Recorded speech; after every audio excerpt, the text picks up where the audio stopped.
Welcome back to another episode of Psycho-Cinematic. Today, my guest is Brandon Alinger. He is the COO of Propstore. He's joining me on the podcast today to not only talk about the world of collecting film props, but also the Blade Runner 2049 auction that Propstore is running right now until February 20th. I'm excited to pick his brain, so without further ado, here's Brandon. Well, Brandon, thank you for being here. I am excited to talk to you about this Blade Runner 2049 auction that you guys have going on at Propstore.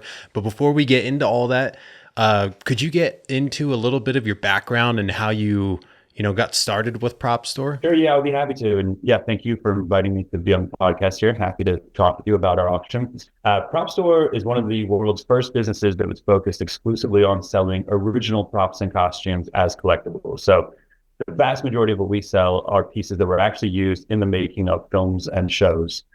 Things like props, costumes, models, both production ephemera, things like scripts, storyboards, clapperboards, call sheets, all types of material that relate to the production process. And the business was founded in 1998 by a gentleman named Stephen Lane, who's based in London. And Stephen brought me on around 2007 to start the US office. We started very small. In the beginning, it was just myself here in the US. And we've grown over the years. And today we run a number of auctions from both the US and the UK that are both what we call single title auctions, like the Blade Runner auction, for example, is focused on just one film, and what we call multi-consignor auctions, where we have pieces from a variety of different titles, hundreds of different titles going into a single auction. And why you? Why were you brought into Why me? this? Sure, right. I guess I missed that part of it. Yeah, so I mean, I was, my background was sort of in collecting myself. I've been collecting for a number of years and knew Stephen for a number of years through that. It was a fairly small community, especially then. This is going back, 18 years ago now. Because there weren't that many outlets that were doing props and costumes full time, and there weren't that many collectors. So everybody kind of got to know everyone else. And, it was an interest of mine to work in the field. Stephen always wanted to open an office in LA because he was based in the UK.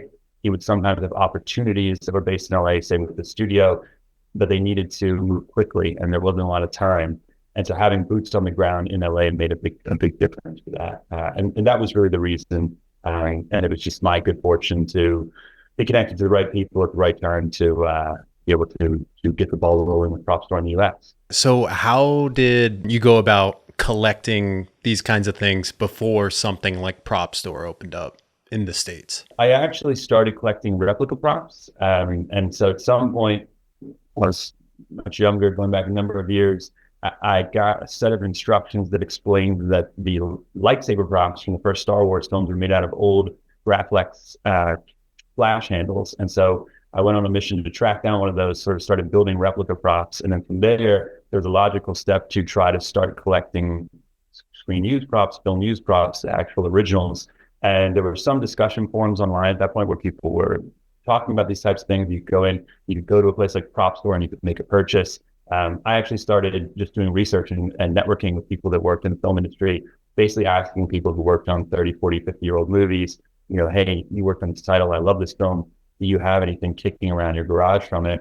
And some people did, and that's still the way some content comes into PropStore. We're still dealing with individuals who work in the film industry, who have items that were sold at a post-auction wrap sale, a post-filming wrap sale 40 years ago, or things that were simply, given away, discarded, thrown away, all that sort of thing many years ago. They're still coming to light for the first time. So the Blade Runner auction is a little bit different. This in the situation today, and with most studio or independent productions today, they're very specific about how they wrap their assets. And, a lot of time those assets are held for marketing purposes, for production purposes, like possible sequels, right? Other iterations in a franchise where it might be just more economical to go back and use the same costumes or the same props as opposed to having to build everything again.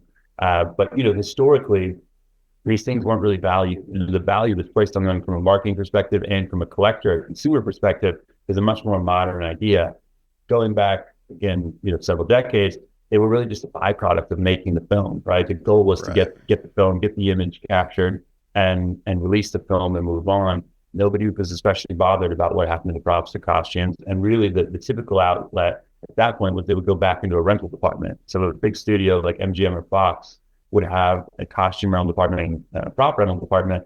And when a production finished, everything would just get dumped back in there for possible use in another film moving forward. I don't know if it's in the same vein as just not caring about them, but I remember hearing about Stanley Kubrick destroying like everything from 2001: A Space Odyssey, except for like the one thing that's in a museum right now, like the one ship. That's sort of a famous story. That's lore in our world, maybe some of it a little bit apocryphal, but there are some amazing photos that were taken, I think, in the early 1970s. You may have seen online of somebody who literally stumbled onto some of the models, the original filming miniatures, in a field in the UK. And the story is that they had a camera with them, so they took some pictures. They went away to get a truck to salvage them, and by the time they got back, that they were gone, these models. So there's a couple of amazing pictures, but that's it. And exactly how they got to that field, whether that was what Kubrick intended or not, I think it's the subject of much debate. But one way or another, there's not a lot that survives from that film. Yeah. It's too bad. With Blade Runner 2049 specifically, how long is this auction going on? And I was hearing too that it is also going to partially help, like with donations for the LA wildfires. Can you explain a little bit about the auction itself? Yeah, so the auction is running right now. It's live now and it runs through February 20th. All the bidding takes place online. So it's similar to an auction that you would see, for example, on eBay. There's no live auctioneer. Some of our auctions that we run have a live auctioneer and he's selling things sort of sequentially in real time. With the online auction, it's all about the timer and the countdown clock. On the last day of bidding, there is what we call the extended bidding feature, where if someone places a bid within the last, I believe it's 5 minutes, there's a timed extension of another 5 minutes so that no one gets sniped, right? And you basically have a chance to consider the situation for a couple of moments, place another bid if you'd like to. And because of that, you do sometimes see these more drawn out bidding wars. But February 20th is the date when the auction will wrap up, when everything will be sold. But as I say, it is running live now. You can see the entire catalog now at propstore.com. You can place bids now. Some people like to bid early. Others like to bid later. It's really just down to your personal preference and strategy. And as you say, yes, there is donations going to be made to a charity called COO in support specifically of the LA wildfires. And it's going to be 10% of the auction hammer price that goes to COO. So Propstore, as well as Alcon Entertainment, who made Blade Runner 2049, who own the assets and other consigners and the material, we're both LA-based companies. I think the wildfires, impacted personnel of both companies directly, and it's been, a major discussion point in Los Angeles. Are you based in Los Angeles, Victor? I'm not. I'm in Reno, Nevada.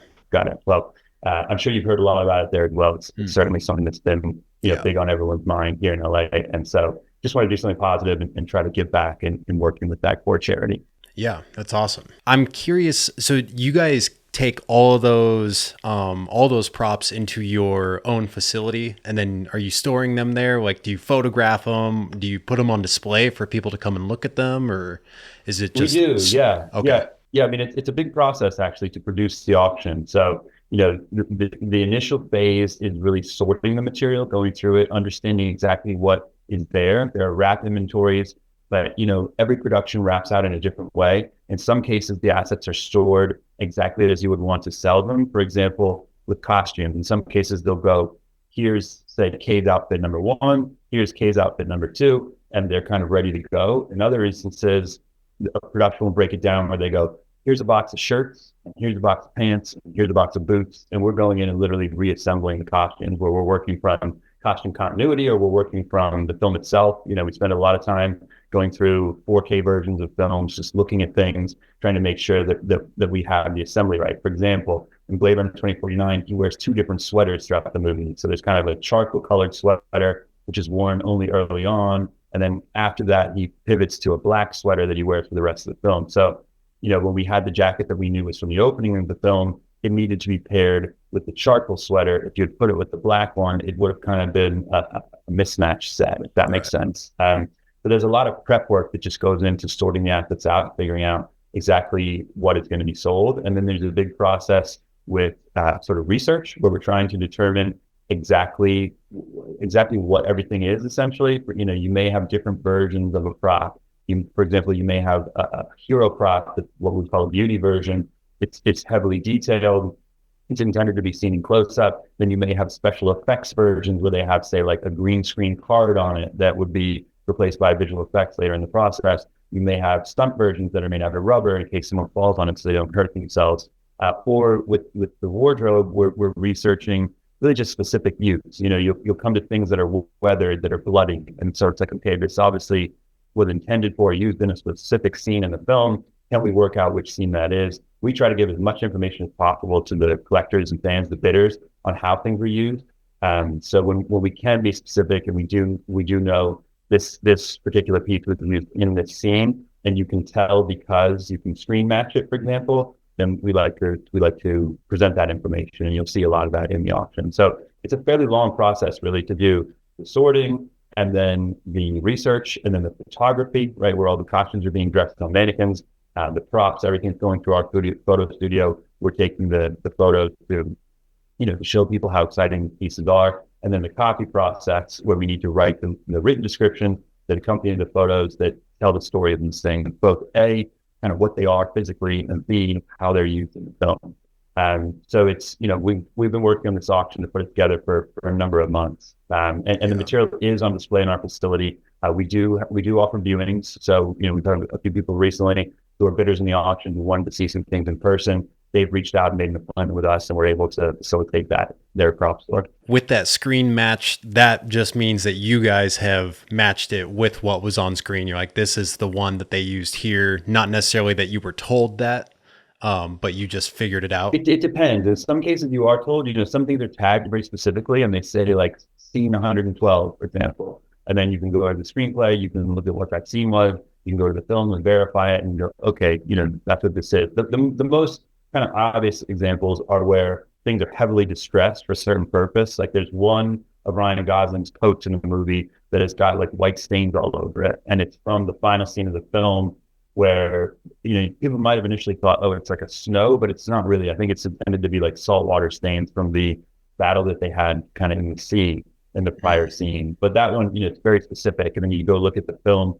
and you kind of follow the tracing of the pattern of the white seawater stain. And you go, okay, yeah, it's all these organic attributes to the item itself that you can match up exactly to know what it is. So, screen matching is basically identifying organic and unique attributes to be certain that this is the exact asset used in that scene. And it can be things like scratches. Like there's a K Ryan Gosling Hero Blaster in the auction, which if you look very carefully at the scratches on the side of the body, you'll see that they match up exactly, and we were able to see the other assets from the film and go, okay, if there's three of these, for example, it's not this one, it's not this one, oh, it's that one. Yeah, this scratch goes like that, and then you see these two little marks coming off of it. So we're literally just sitting there doing this type of kind of film detective work to try to be as specific as we can in offering something. And ultimately not every piece can be screen matched. There's things that you just don't get a good close up in the movie.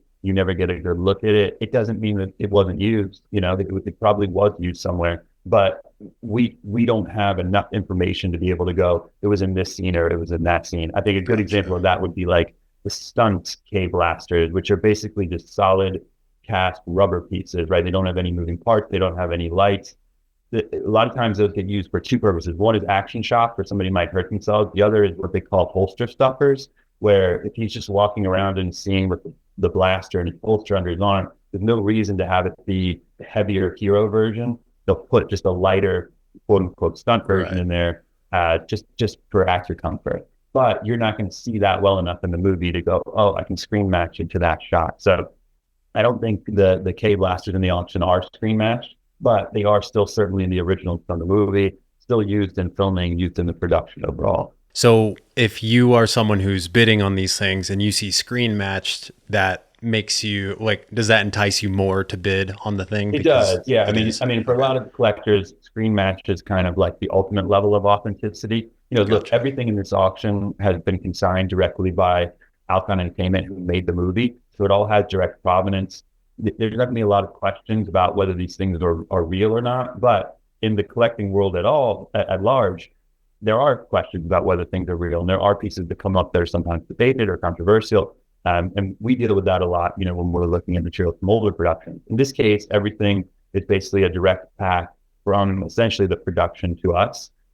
So everything is authentic. There's no questions of that. But you do still have this question of, well, which one was used in, say, my favorite scene? Which one was used in the scene that I feel is the most important scene in the movie? And collectors, they like to get into this minutia. Different things are going to appeal to different people. There'll be some collectors would be very excited to see, for example, a bloody version of a costume because they know it's very specific and they can go, oh, it's from this exact scene. There's other collectors who might say, I don't like the blood look. I feel like it's a little bit odd. I want a clean version. So, screen matching helps you with that level of just being specific, and just knowing exactly how something was used. But I think, for collector, look, I'm a bit of a collector myself. There's the most exciting thing in this world, this collecting world, is to be able to look at the film and be watching it, watch your favorite scene and have the thing in your hand and know that it's that exact one, right? Yeah. Or have it on your wall and be able to go, that's what it is, So for that reason, collectors do put a premium on screen matching. And historically, we've seen the price of screen matched assets outpace the price of non-screen matched assets, if that makes sense. Yeah. So you said that this company owned all these assets, these props, and why specifically now for them did they decide that they want to auction it? Because are they just now like, we're for sure not doing Blade Runner 2077 or something like that, and now we're ready? Yeah, I understand the question you're making. Just for clarity, I'm not part of Alcon Entertainment. Propstore, we're facilitating just the auction part of it, so I wouldn't really be qualified to speak on their behalf as to why now. Ultimately, it's their decision. I can tell you that generally, a production or a studio is considering things like, are we going to make more films or shows in this world that may call on these assets? And you just, it's an economics thing. Would we want to use these assets again, or would we want to use them for reference if we're going to go and make a new film and show? And I think it's been publicly announced that Alcon Entertainment is making another Blade Runner show that's in production now. And so, you could probably speculate that there was some correlation there between the production of the new show and this being the moment to release some of the assets from the older film. But again, I don't have any official opinion on that. You would really have to ask Alcon for the verified reason, if you will. Right. So I'm curious, since you've been doing this for quite some time now, what is like the most absurdly priced prop that you've seen leave the doors, after it gets auctioned off? Well, I can tell you our record-selling piece at an auction is an original X-Wing fighter model from the first Star Wars film, and that did $1.9 million at the Hammer price. And then you have the buyer's premium, the 26% buyer's premium on top of that. So in total, that was a pretty expensive piece. It was also a fantastic piece. It's screen matched. It was in wonderful condition. It was actually the first X-Wing model to ever come up for auction from the original Star Wars film. It was a really big deal. It had a lot of collectors very excited. We haven't sold many pieces that are at that kind of price point. I think if you look at our single title studio auction, you'll see something like, I don't know exactly what the top price point is, but I believe it's around $50,000 or $60,000, which would be representative of a more modern title, kind of from the modern era, where we're selling a bulk of the assets at one time, a couple hundred pieces or something, in some cases more, from a single film or a single show. So you kind of have different buckets of price levels, if you like, based on the age of the content, the scarcity of the content, how much material is out there. But a whole range of prices in total. And I think, the other thing that's worth noting is not everything sells for that. So, there may be pieces in this auction, for example, that sell for hundreds of dollars rather than thousands of dollars. And we do try to have something at every price point. We see a lot of collectors who sort of start small. They start with entry-level pieces that are, relatively accessible. And as they spend time in the world of collecting, as they get more and more comfortable with it, they're prepared to put more of their income into it, and they spend more over time. So it's, we try to have something for everyone, I guess, is what I would say. When something like the X-Wing comes through your guys' door, what's like the security protocol and touching it and stuff like that? Is it basically like, do not touch this thing after we've moved it here? And, It's a good question. Yeah. You do have to take care of these things. So, something like that would be living in a wooden crate, and we have high value lockups within our facility that are basically an extra level of security within the building, which is already highly secured. Where those types of things live when we're not working with them. And, when we take them out, for example, sometimes we'll go out for external marketing activities. I think we took the X-Wing to a convention, thinking back. We'll hire security to basically babysit it overnight. Yeah. Obviously, insurance is a big thing in our world. Everything is insured all the time. So, we do, we are quite cautious with security around high value pieces like that. Yeah. How do you even insure something like that where you're not even sure how much it would go for, but you're like, I know there's someone out there who would pay 1 to 2 million for this, Yeah, it's true. I mean, insurance, generally works around the idea of fair market value. It can be difficult to establish a fair market value on something that hasn't yet sold. So once it's gone through auction and sold, obviously you have a sale price at that point. Prior to that, you're really dependent on the pre-auction estimate, which generally is a range of sort of a low figure and a high figure as to what things may go for based on other data, right? Other price points of similar pieces or pieces that you could draw some comparison between. Gotcha. So is collecting props similar to Pokemon, where it's like, if you had like the original Charizard and whatnot, and then that starts accruing in value over time, and then you decide that you want to go and, sell it, like, do people come to you guys to sell something that they maybe bought from you like 10 years ago, but now it's gone up in value and you guys will auction it for them, or do you purchase it from them? Yeah, no, definitely. Yeah, I mean, we do see that. And I think, the number one reason that's happening is because collectors like to be active, right? I don't know many collectors that sit still. They're constantly thinking about a new direction for their collection, or what the next piece is, what the next score is going to be, what they're looking for. And so a lot of times that will involve, many times just for liquidity purposes, just to free up finances to be able to reinvest in another piece. It'll involve letting go of something that collectors have had for a number of years. And so, I think much in any collecting field, like Pokemon reference, probably even in fine art, people are turning things over, and some people will hold things for 10 years and then turn them over. Some people will hold things for 30 or 40 years and turn them over. Some people hold things for 6 months and then turn them over because they found something new that they wanted. So, everybody's different, but certainly we do see pieces coming back again. It's a little bit different with the Blade Runner auction because this is the first time material has been available from this title. Alcon has not sold anything prior to this auction. And, for that reason, it's a particularly exciting offering. If you're a fan who's been loving this film, waiting to get your hands on something from this film, this is the opportunity. And there are a bunch of people that I know are pretty excited as a result. So since you're a collector yourself and you work at Propstore, how often are you like, well, do I need to get paid this month? Should I just bid on this thing? And then you get like a store discount for bidding on there. Like maybe they don't have to take the cut. We can't do that, or we can't do store discount. Yeah. I'm being a collector myself.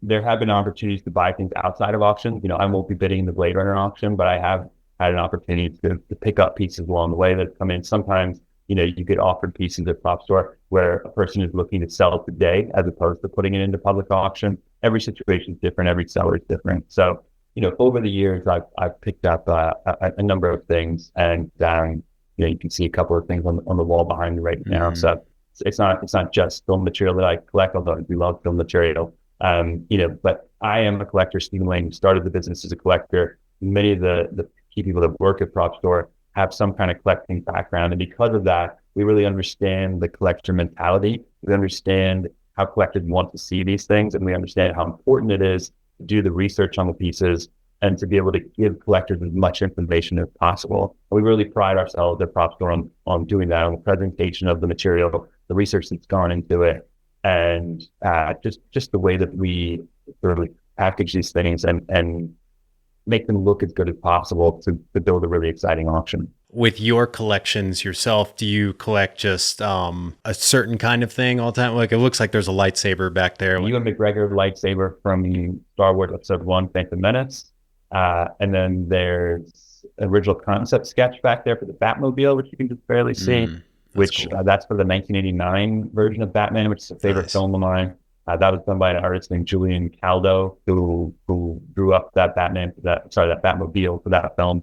And then if I dodge my head the other way, you can see that that's a guitar that Noel Gallagher used, a concert used guitar that he was touring with circa 2017 or 2018 that he put into a charity auction a couple of years ago. and I was fortunate enough to win there. So I got my bidding experience with that one and had a lot of fun Gotcha. with it. So you just collect strictly things that you are interested in. You're not like keeping like it has to be all Star Wars or No, all. it's broad. Yeah, it's Yeah. really, and that, and it's interesting that you bring up that point because we do see some collectors who operate like that, right? That they Hmm. have a very specific criteria that they're working toward. There are people that are only collecting, for example, robots, or there are people that are only collecting Tom Cruise films, and there are other people who only collect, let's say, Star Wars.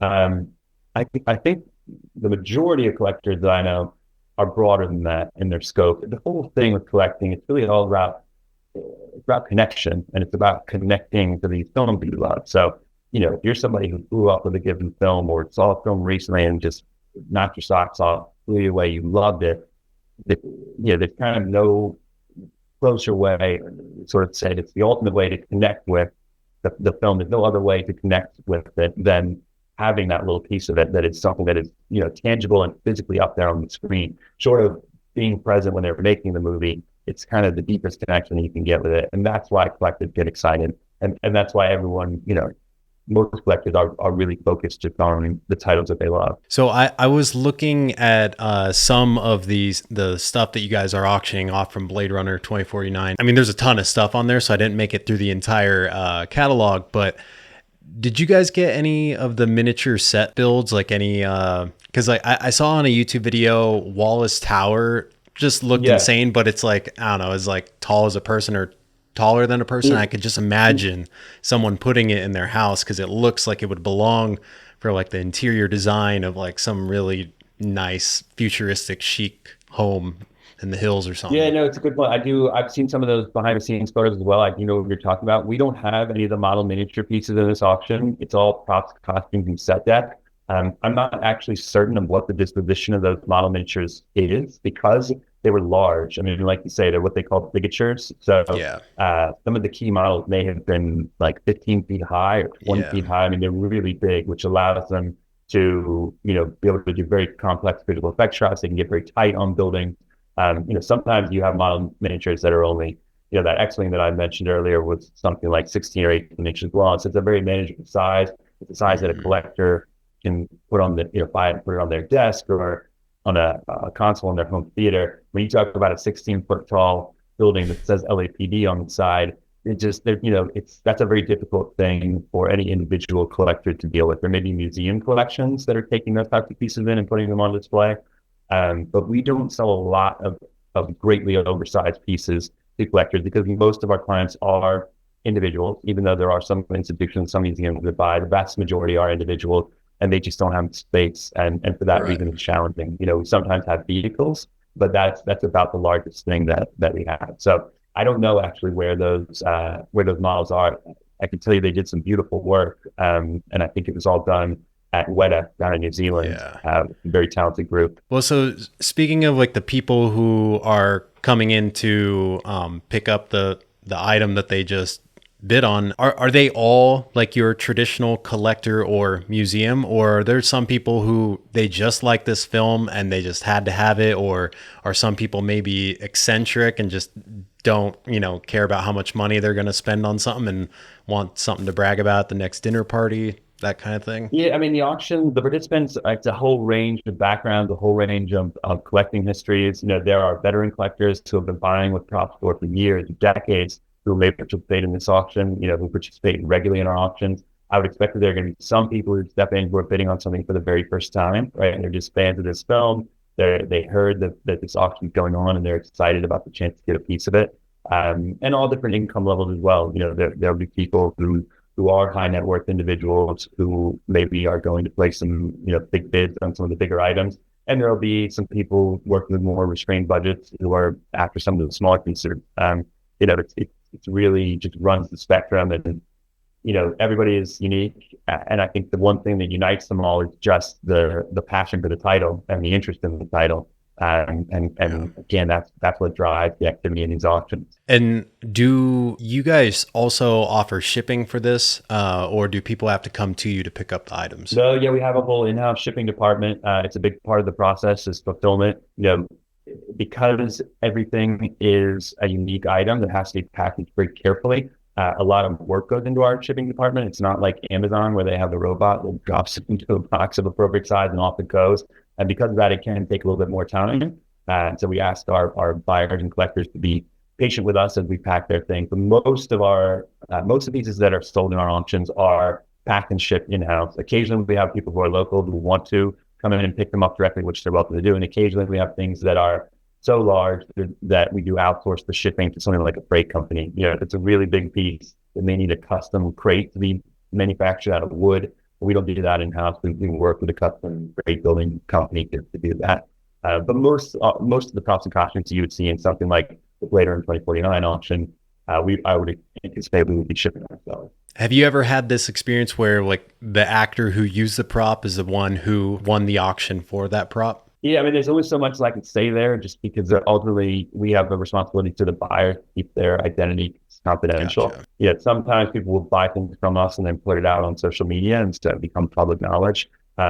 Certainly, we have clients who are in the entertainment industry directly, actors, filmmakers, production people. There's a lot of people who work in the industry because they love the industry. There's a lot of people, I think, who work in the industry because they were inspired by films or shows that meant a lot to them as they grew up. So we certainly see interest from that category. Sometimes we're able to reunite actors with pieces, like for a marketing or promotional event. We did a thing a few years ago where we had some of the cast members from Aliens come out. We actually had their pieces that they used in Aliens, like Rico Ross, who played Frost, and we were able to show him the helmet that he wore. And, that's always a fun moment to get to reunite those things. I don't think there's anything quite like that for Blade Runner 2049, but it would have been fun if we did.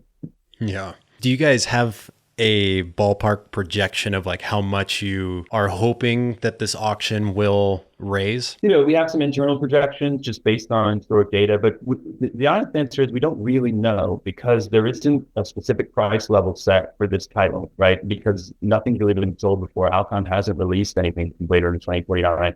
There's not a lot of comparisons. We can go to other films that we may feel are somewhat comparable, but you still don't really know because the final results of the auction are based on the mixture of just bidders and bidder excitement and bidder interest, and we don't know exactly what that can be. We know from requests that have come in from buyers over the years that there's a lot of interest in the specific title.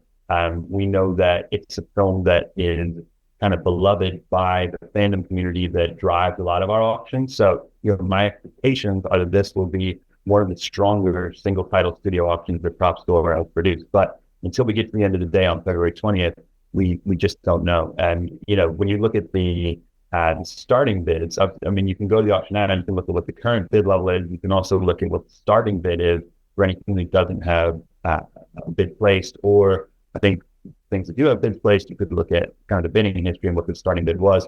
We put the starting bids conservative, right? We want to start things low. We want to let the bidding activity drive the price levels. We want to let the bidders drive the price levels. Some things are going to see a lot more bidding activity than others. At the end of the day, there could be a few things in the auction that only sell for one bid or just a couple of bids. There may be other items that have dozens of bids on them. And some things may go for very similar to what their starting bid was.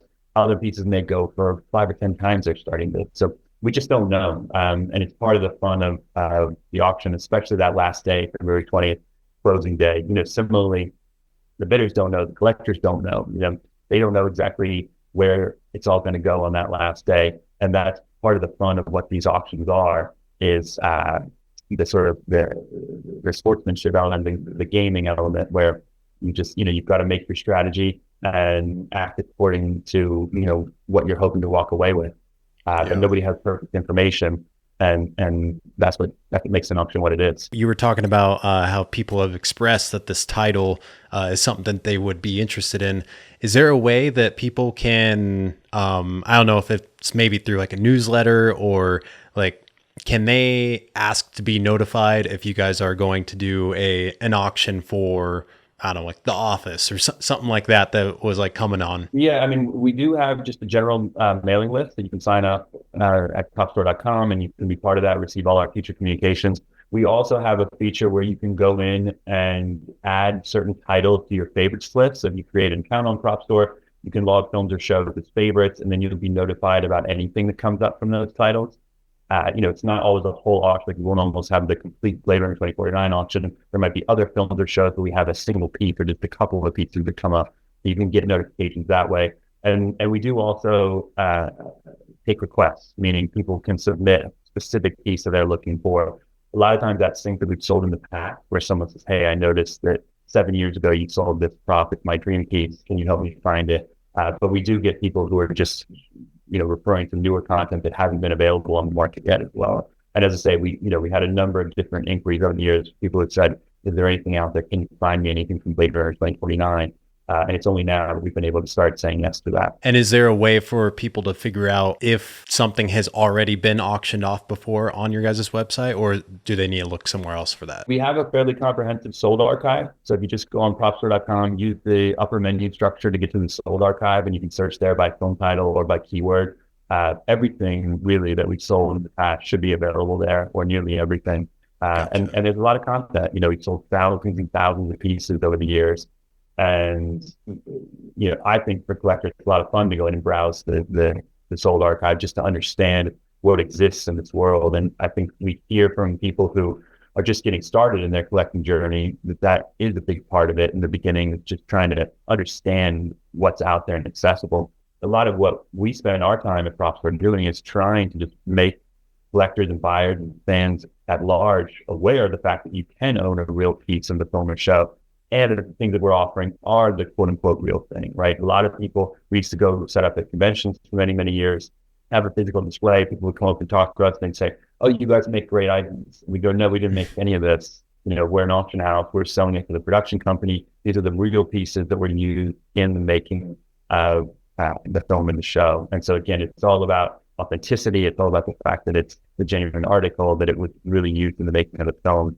And for us, that's a little bit more exciting than another type of collectible or consumer product that would have been mass produced, right? Right. So how do you guys go about getting these pieces from the production company? Like, are they coming to you saying, hey, can you please auction the stuff off? Or do you have to go out there and network and try and, or maybe you guys are just so popular by now, everyone knows. Yeah, we are an established company. We've been doing this a long time, so we do have a lot of contacts in the production industry. Something like this particular auction, we did something else with Alcon Entertainment previously. We did The Expanse, which was the sci-fi television show that they produced. And so we ran an auction for The Expanse, which was very successful a few years ago. We've been in touch with Alcon for a number of years. We've actually had the Blade Runner assets in storage for a number of years on their behalf. And so, it's sort of a constant dialogue with them and with other consignors and partners of ours as to what their production slate is like and if or when they may be interested in auctioning some of their material. How big is your facility to store all this stuff in? I know you just talked about a storage place, but Yeah, the primary facility is about 20,000 square feet, which is, an industrial building with high ceilings and pallet racking and sort of very warehouse-like, frankly, with a set of offices up front. There's not a lot of in-person business or foot traffic that's done there. Primarily, we're an e-commerce business. Most of our customers are around the world. Most of our orders wind up being shipped to the customers. We do also have, obviously, the facility in the UK, which is a similar size, slightly different structure of building. And then we also have some outsourced storage, the sort of overflow storage of assets that are, further down in our cycle, our pipeline that we may be working with in the future. So we have a lot of space because these things demand a lot of space. They're big, they're bulky. The boxes are big and bulky. They're on pallets. It's frankly, it's material that is challenging to work with physically. It's not like it's easy to put this stuff together. It's really, you have to roll up your sleeves and go out and pull everything out of giant boxes and sort them out on rails and, have the whole sea of plastic tables that's set up where you're sorting pieces and trying to get things in the right configuration. So, much like production itself, when you see a wardrobe department, there's a physicality to it that demands space, right? Gotcha. And then when I was preparing for this podcast, I saw that you wrote a Star Wars costume book. I did. Can you talk a little bit about that? Sure. Yeah. That was, it was a little while ago now. I think that book came out in 2014. A book called Star Wars Costumes, the original trilogy.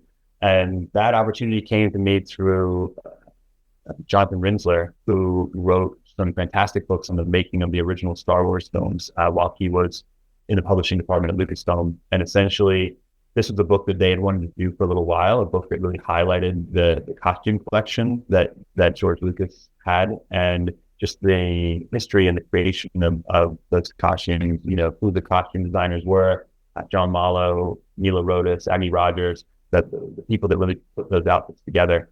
And it was a lot of fun for me personally because I'm a big fan of the Star Wars films. I got to go and work there at Skywalker Ranch in the Lucas Archives. We looked at some costumes that hadn't been looked at for a long, long time. We reunited some of the costume designers with them, and heard the backstories, heard the origin stories. We looked at the drawings, the artwork, the costume designs that went into it. We looked at the archival interviews, interviews that were done with George Lucas and John Mallow, certainly shortly after the first films came out. And just really put together the story of these costumes. And so that was a lot of fun. I really enjoyed doing that project. And then I was able to do another one that was kind of a follow-up.